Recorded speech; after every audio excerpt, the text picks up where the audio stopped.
Izin dulu Ustadz, saya agak grogi sendiri mau ajak teman boleh ya? Tetangga kenapa ribut hei? Assalamualaikum. Waalaikumsalam. Eh, Aduh, gede banget itu. Perkenalkan nama aku Fahri. Assalamualaikum, perkenalkan nama saya Nizar. Siapa? Nizar.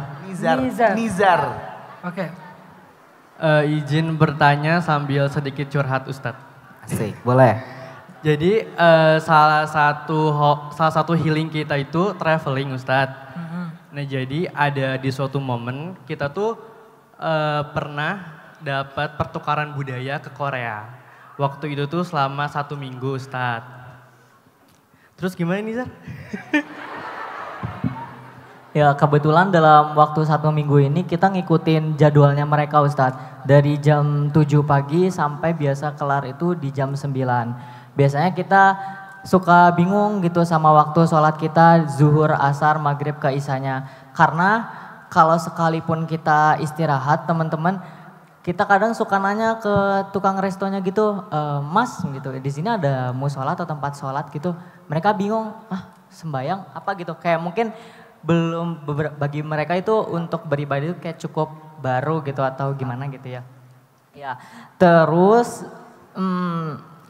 kayak akhirnya dari kita pribadi kayak jadinya bukan ngide sih, salah satu solusi dari kitanya kalau mau dijamak kan juga susah ya Ustadz ya. Zuhur ke asar kita harus ngikutin waktunya mereka untuk ya explore Seoul gitu. Akhirnya kita bilang, Fahri gimana ya kalau misalkan kita zuhur, asar, maghrib, isya, kita kerjain di isya. Wow. Jadi namanya bukan jamak ya, namanya rapel ya. Saya tuh juga pernah dengar Ustadz dari beberapa kajian gitu, katanya bisa ada namanya sholat qodho ya. Atau sholat apa gitu.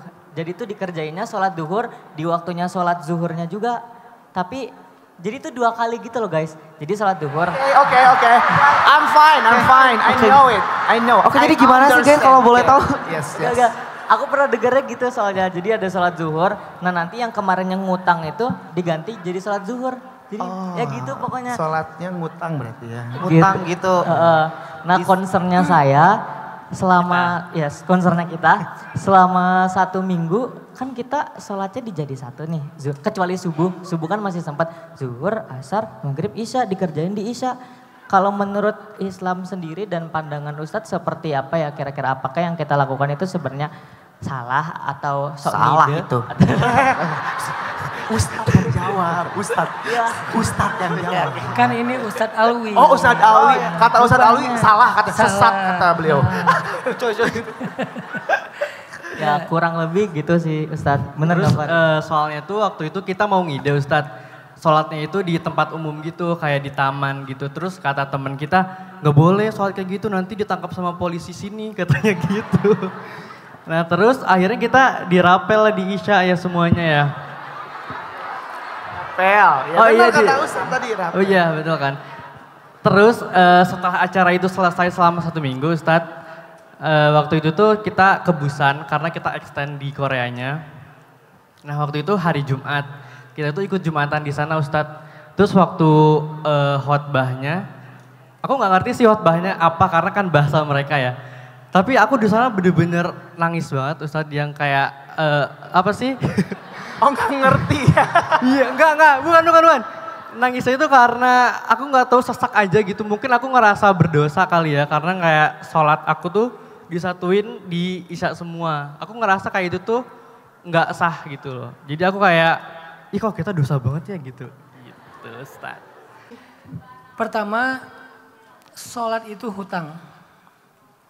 Ketika kita meninggalkannya, kita berdosa. Tapi kita tetap wajib mengkodok. Jadi kodok itu bukan gantinya. Kodok itu adalah melunasi hutang walaupun tetap berdosa. Jadi bukan berarti ketika udah mengkodok kita tidak berdosa, enggak, tetap berdosa. Tapi tetap harus diganti karena kalau enggak diganti nanti akan jadi hutang terus-terusan. Nah tadi yang ditanya sama Nizar ya, Nizar Ada nggak sih yang kayak orang setiap habis sholat wajib terus sholat lagi dengan sholat wajib yang sama tapi diniatkan qadha yang masa lalu? Ya, itu juga dilakukan. Itu salah satu solusinya kan kita kayak sejak balik nggak tahu udah berapa kali ninggalin sholat kan. Kan balik itu rata-rata umur 10 tahunan. Nah sejak balik kan kita nggak boleh ninggalin sholat. Nah kita nggak sengaja atau nggak sadar karena belum paham sering ninggalin sholat. Maka kita harus mengqadha sholat yang udah kita tinggalkan semampu kita menghitung dengan waktu yang lain. Misalnya sekarang nih sholat isya nih. Sholat isya lagi setelahnya niatkan qadha. Gitu aja terus sampai kita ngerasa udah terbayar semuanya. Sebetulnya bisa sekaligus sih, tapi kan nggak mungkin capek ya. Dari dari subuh kita sholat sampai zuhur misalkan nggak mungkin juga. Ya udah dicicil setiap hari dengan cara niatkan qadha di masa lalu. Kenapa? Karena itu hutang yang harus dibayar. Jadi seperti cerita Fahri dan Nizar tadi misalnya mereka zuhur nggak sholat, asar nggak sholat. Akhirnya sholatnya kan yang boleh dijamak tuh sebetulnya yang udah benar tuh maghrib ke isya kan. Tapi zuhur asar kan nggak bisa. Harus di waktu yang berdua itu nanti yang maghrib sama isya. Tetap memang sah qadhanya, tapi meninggalkan yang tadi itu tetap dosa. Sehingga memang harus istighfar dan taubat. Jadi qadhanya nggak salah, cuman meninggalkan tadi salah.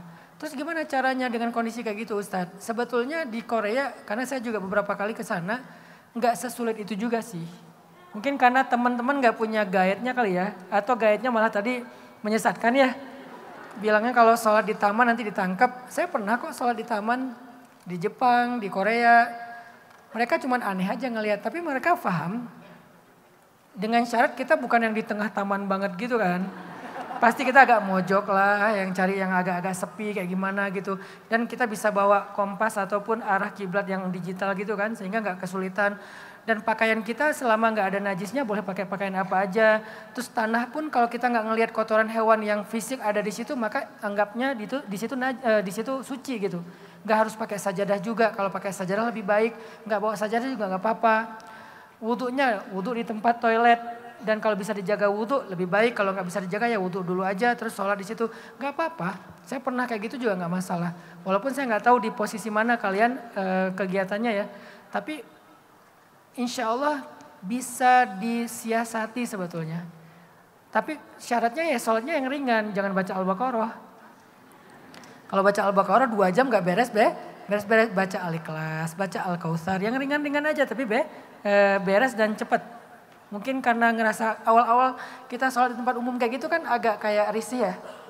Orang lewat pada ngeliatin. Jadi bacanya mungkin yang wajib-wajib aja misalnya. Yang penting kita udah sholat.